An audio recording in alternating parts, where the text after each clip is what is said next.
Hey folks, I feel welcome back to the channel. Thank you for watching.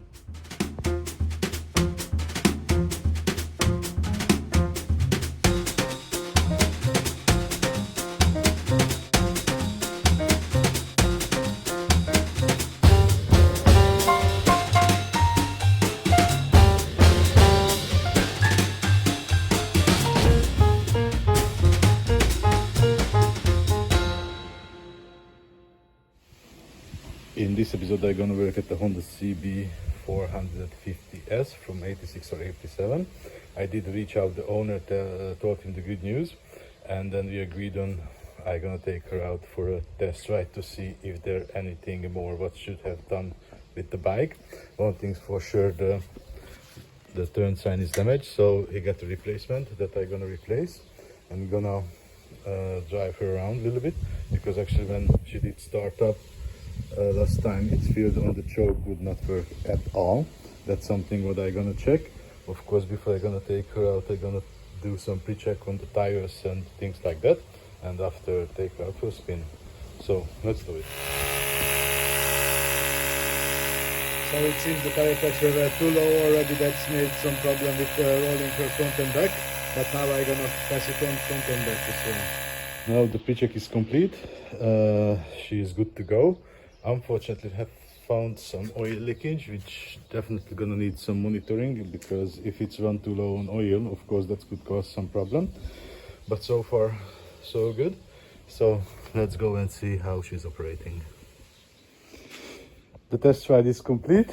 I have to tell you, it's a really small fun bike to ride. It's really lightweight, and because of the two-cylinder, inline two-cylinder, has a lot of torque in the lower RPMs, and it's really quickly starts to pull up. From that point, that was really fun to drive around. So the choke turns out it's working well, just it has a little bit longer moving range than like the 600, and that was a little bit confusing, so it wasn't applied properly. I did put on the new turn sign already.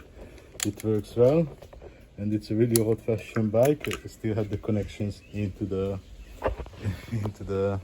headlight, and I got to find out what was the situation with the button.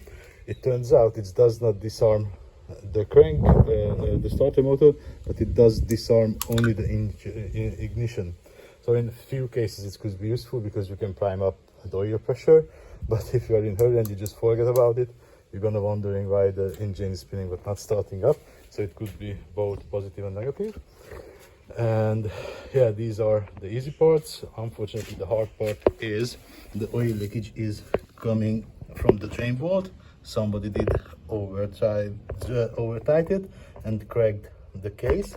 And what is unfortunate with this old bike is there is no separate carter. It's already part of the lower bottom of the engine block itself, so that means the block itself is cracked.